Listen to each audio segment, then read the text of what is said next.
রাস্তায় বসে বসে পাহাড়ে দেওয়া, এইটা যারা প্রশাসনের যেসব টিম আছেন, প্রশাসনের যেসব ফোর্স আছে, প্রত্যেকটা ফোর্সকে কাজে লাগানো ছিল আমাদের ইন্টারিম গভর্নমেন্টের মৌলিক দায়িত্ব।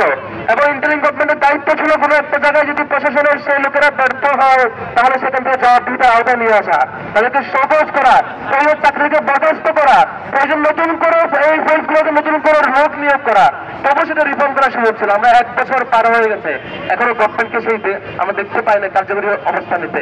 সেই প্রতিবাদী আমলের যে পুলিশ, যে প্রশাসন, যে অন্যান্য আইন শৃঙ্খলা বাহিনী আমাদের উপর সওয়ার হয়ে সেই ক্রসফায়ার হামলা আক্রমণ করেছিল, সেই বাহিনীর একটা বড় অংশ এখনো তো সেই বাহিনীতে রয়ে গেছে।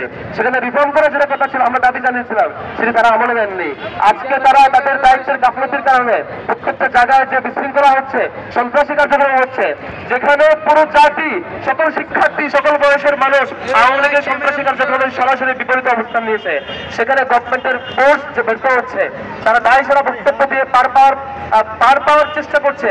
আমরা ইন্টারিম গভর্নমেন্টকে অনুরোধ করবো, বাংলাদেশের যেখানে যে স্পটে এই ধরনের কোনো ধরনের কাজ করবে, কোনো ধরনের অগ্নিসংযোগ করবে, ব্যর্থতা করবে, সেখানেই সেই প্রশাসনকে আইনের আওতায় নিয়ে আসুন, তাদেরকেই সেই ব্যর্থতার কারণে জবাবদিহিতার মুখোমুখি নিয়ে আসুন। আর নয়তো এটাকে রিফর্ম করা যাবে না, আর নয়তো এটাকে আমরা শৃঙ্খলায় আনতে পারবো না। আজকে শিক্ষার্থীরা, আজকে এই হাসিনার রায় উপলক্ষে যেটা উৎসব হওয়ার কথা ছিল, যেখানে শিক্ষার্থীরা সবাই একসাথে আমেজপূর্ণ পরিবেশিত থাকার কথা ছিল, সেখানে প্রশাসনের ব্যর্থতার কারণে, প্রশাসনের নিশ্চুপ ভূমিকার কারণে, প্রশাসনের সন্দেহজনক ভূমিকার কারণে আজকে শিক্ষার্থীদেরকে মাঠে নামতে হচ্ছে। এটা খুবই দুঃখজনক।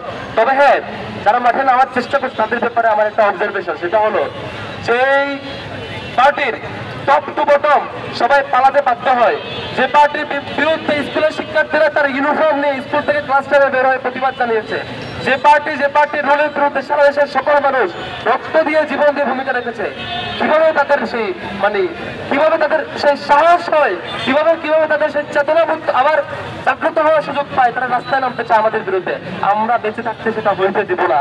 আমরা সারা দেশের ডাকসু থেকে শুরু করে ডাকসু, চাকসু এবং সারা দেশের সকল ক্যাম্পাসের শিক্ষার্থীরা এই সন্ত্রাসী আওয়ামী লীগের বিরুদ্ধে আমাদের অবস্থান সবসময় থাকবে এবং একদম সেই সন্ত্রাসী বাহিনী নির্মূল হওয়া পর্যন্ত আমাদের অবস্থান জারি থাকবে। সবাইকে ধন্যবাদ জানাচ্ছি।